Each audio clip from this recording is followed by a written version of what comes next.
So we have about 7 of these yellow and gold marigolds potted on our property here, and they've been super successful. I think I have to credit that to 3 things. Number 1 is deadheading. Deadheading is when you find blooms that are kind of looking like they're about to die and picking them off. So like this one here, see how he's leaning?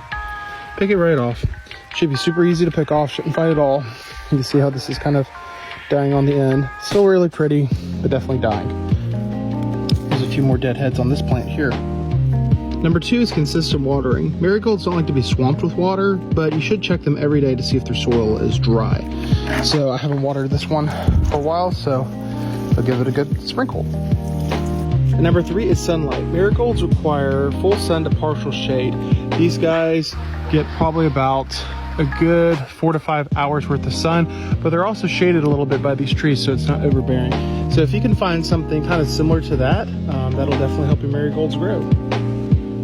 I understand that everybody's climate's not the same, so what works for me might not work for you, but I hope these tips were helpful, and I hope you grow some beautiful marigolds. So we have about 7 beginner gardeners. If you're planting your garden, make sure that when you're planting flowers with it, because we need beneficial insects. But don't make the same mistake I did. Okay, you will plant some marigolds. Those are the best ones, but don't be like me where I just started seeing them die off. And the tip is you need to pinch off the dead heads in order to promote more growth. So once the flower is spent, pinch, pop up, and there you go. Make sure you get all of them and you will start seeing new ones emerge. And you need to do this often throughout your garden. You could save the seeds, the heads, and seed later, because you can see, look, I could replant marigolds. And what I like to do is just I scatter them out throughout my garden and encourage more growth. Beginner.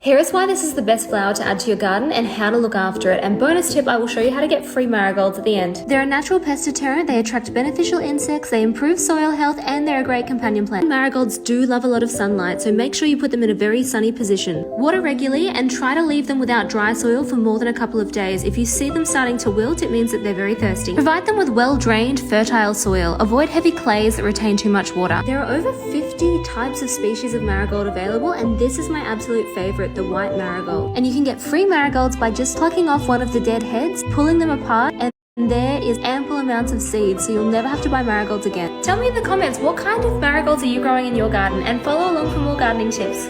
Here is why this... Of course. Let's go. I'm actually testing the germination rate for these marigold seeds I harvested. But this is my process.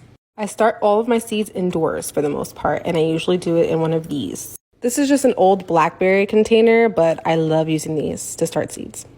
And then I go in with some seed starting mix, just like this. I usually like to go for the organic stuff, but I really like this potting mix, and I have a bunch left, so I'm just gonna use it. Y'all like my little hand tiller? It came in my daughter's fairy gardens. It works, y'all, it works. Next, I'm gonna go in and just sprinkle the seeds. I have to remember which is which though. That'll do. And I literally just sprinkle. Same for this side. And then I lightly cover them with more soil. Keyword lightly. And then I grab some water. I love these glass spray bottles from Amazon. I have them linked if you guys need some. You just go ahead and spray. I want y'all to see how much I'm spraying. If you can tell. I water these bad boys down good. You can even soak the soil before you spread the seeds, and then all you have to do is just water the seeds down. I'm taking a long road today. And you give it a minute for it to soak up.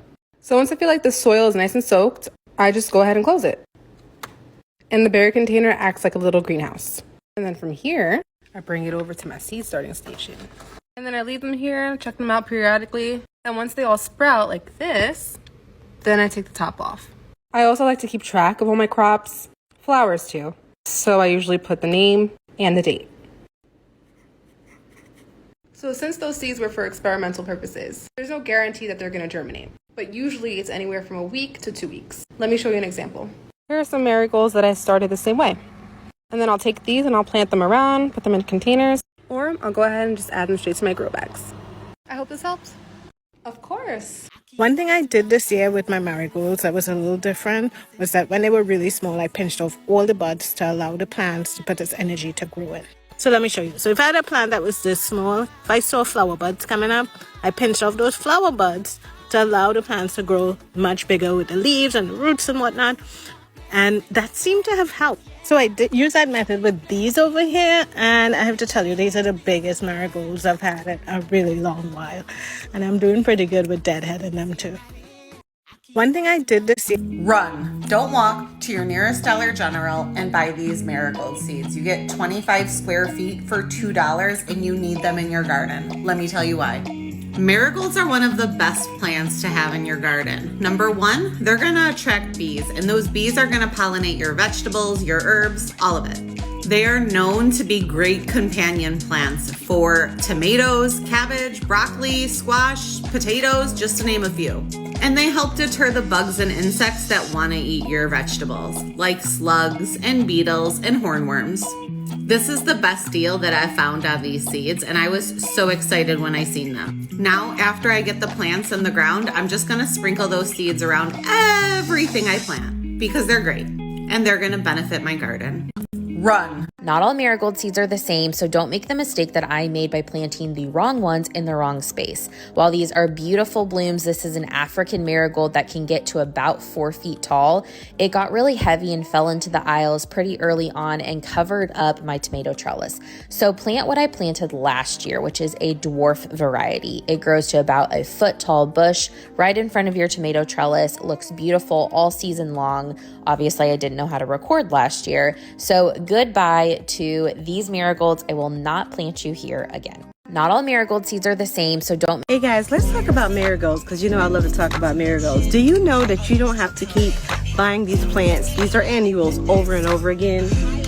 Once your buds die on a marigold, you pinch them off, and inside of that is abundance of seeds. Can you see that? So these are all seeds that's inside of one marigold plant that is right here. So instead of just buying marigolds over and over and over, save your seeds and you can have an abundance of marigolds. Now that you've taken off the blooms, you kept the seeds, and now you just fill it into this holes, cover them up, water it, and that's it. Hey guys, let's talk about... Welcome to my new series where I rate TikTok gardening advice on a scale of 1 to 5 flowers. First up, companion planting marigolds to ward off pests. So lots of people believe that companion planting or planting marigolds alongside your other plants or vegetables helps ward off pests. Now, the theory goes that the strong scent of marigolds is supposed to shoo away pests but attract others, but the research is kind of still out on this. Basically, long story short, some of the claims are true, some of the claims are false, but if you like marigolds, you should definitely plant them. But companion planting aside, they're actually really easy to grow annual for beginner gardeners. So in terms of whether or not you should plant marigolds to ward off pests, I give this advice 3 flowers out of a possible 5. But plant them anyway if you like them. They're very easy to grow, and what's the harm, right? Marigold! Welcome to my new series